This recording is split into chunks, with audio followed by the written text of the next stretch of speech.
Well, hindi linig sa inyo lahat. At pumutok na. Tahimik kami ni COS. Last Friday, tahimik ako. Tahimik. Nagtile ako, tahimik. But then, nung kinagabihan, pumutok. Nagpalabas din. Malacanang. Pero silent na sana ako. Ayoko na. But then, parang merong, parang patay na ako. Parang may eulogy. Lahat ng magagandang ginawa ko, lahat ng panghihinayang ngayon lumalabas. Di ba ganun yung pagkapatay ka na sa eulogy? At meron din naman na ginagamit yung aking pag-resign sa binibigyan pa ng political color. Like, may na-request ako, yung isang banat-bay. Ayan, mahirap ipagtanggol ang administrasyon na ito. Madadamay ka sa kapabayaan nila. Mariusip ko lang, he's putting words on my mouth. Wala akong sinasabing ganyan. At pinapaimbestigahan ko nga. Makuha itong banat-bay na ito and throw him all the books. Ano na yung sobra na. Yan ang mga isang reason bakit ako ayaw na. O like the three other na yung ipinalabas. Yung pinagpipilitan, si Paul, Tangkad, ay kolektor ko. Mga kasama, uulitin ko. Andiyan ang members ng media. Itingin ako sa inyo eye to eye. Tumayo ngayon ang inuobliga ko na magkaroon ako ng lingguhan, monthly. Tumayo ngayon, parang awa nyo na. Kung meron akong inuutusan sa inyo na magbigay sa akin ng pera, ay Diyos ko, lagi kong guide sa inyo, gusto ko trabaho, trabaho, trabaho. Doon ako natutuwa yung magtrabaho tayo. But then, meron pa rin bumabanat. Sinabi ko raw, well, something like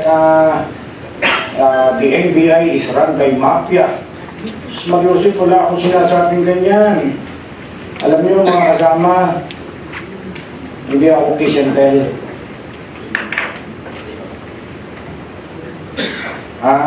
Hindi ako kiss and tell. At yung mga magagandang pinagsamahan natin, tinetreasure ko yan. Mahusay ang NBI, pinagmamalaki ko, pati yung capability natin.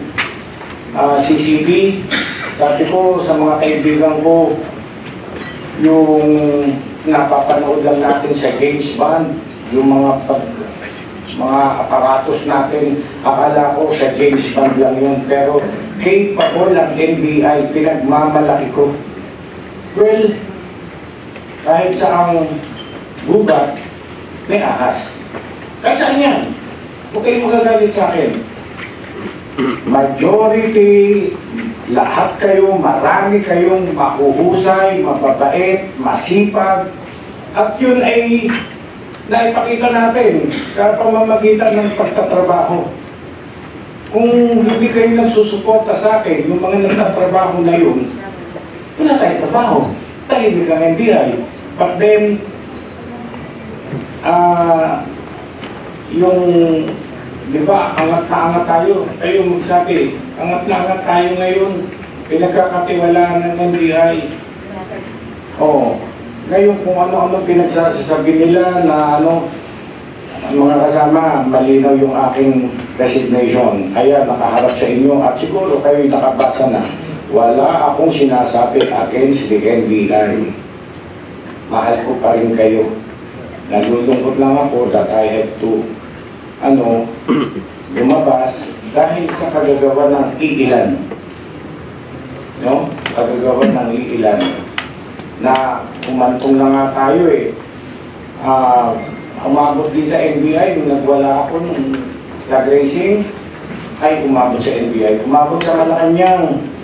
That only proves na galit ako sa katiwalian. Mga kasama, sana mahalin niyo pa rin ako kahit wala na ako dito. Sana Pagtawag ko kay Didi Pagatpat, pagtawag ko kay Patoy, sa inyo, pare, clearance naman para sa anak ko, para sa kapitbahay ko. Sana, ano yun pa rin. Yung last week, last request ko, si CD, si Adi Oliva, si Senyora, si Jerome Hernandez, please, kunin niyo yung banat bay na yun. Throw him on the books. Hindi maganda. But then, out of respeto sa ating Pangulo, na siya ang pumili sa akin dito, no? Inilagay niya ako dito, nag-apply ako, inilagay niya ako dito, nagtiwala siya sa akin, hindi ko tatalikuran bigla-bigla na lang. Kaya, ang sabi ko, my irrevocable resignation shall take effect immediately upon appointment of my kapalit. So, kayo pa rin, meantime, no? Tignan natin, itong buong linggo na ito, kung mag-a-action na si Presidente, kung may mapili na siya, sige. Pero hanggat walang words, walang napipili, walang ano, I will still perform my duty. Yun ay bilang respeto. Some of you may be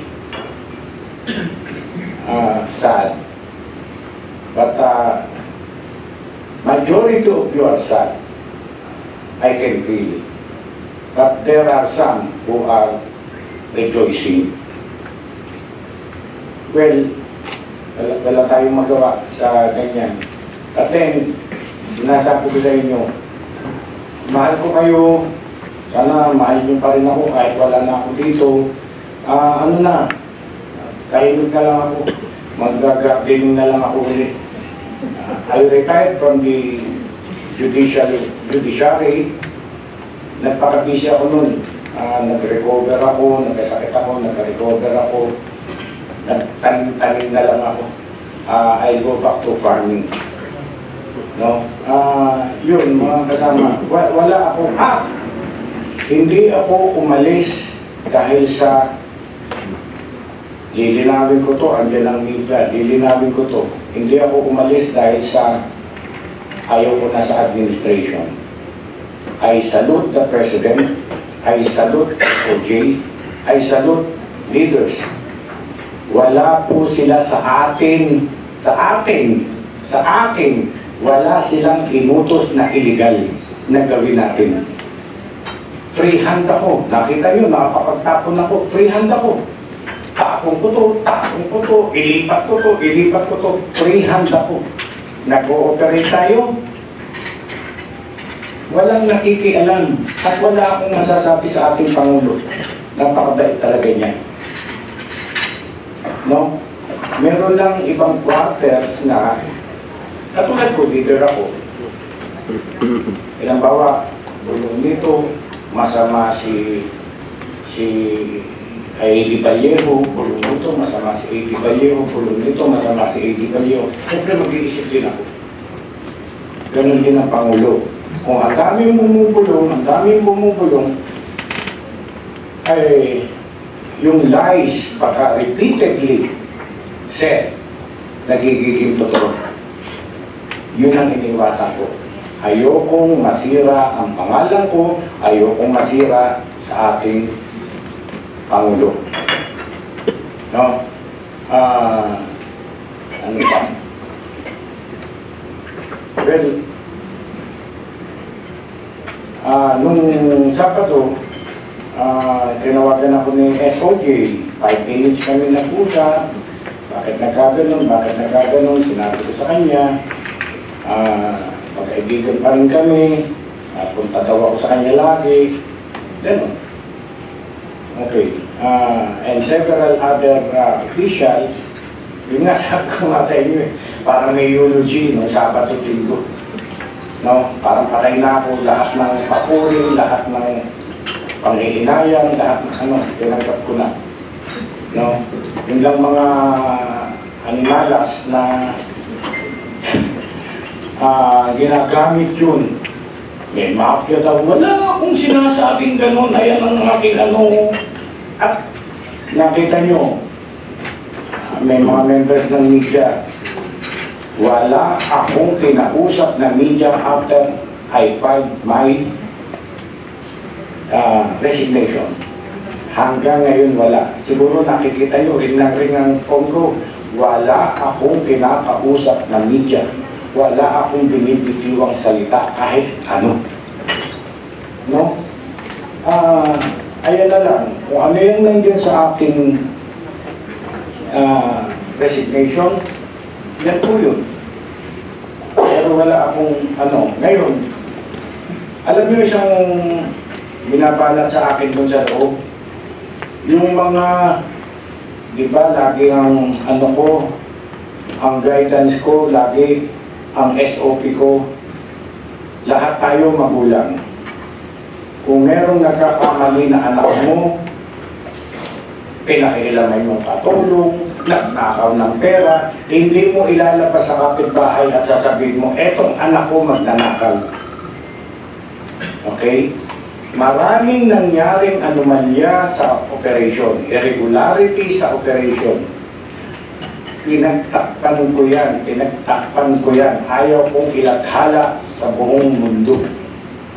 Pero kinakastigo ko.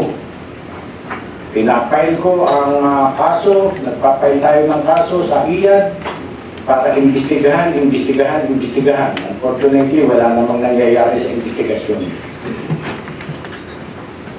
Okay, gagawa ng kalokohan, tapos sasabihin, pinag-iinita ko yung grupo na yun. Oh, tutumbutin ko isa, yung nagpatakas kay Maslow. Tapos sasabihin, pinag-iinita ko siya. Ay, sus, Ginoo. Wala, oh, si Lotok, sabi nyo, protege ko. Ay, yung tapon. Wala akong kakampihan na mali na meron ng missteps. No?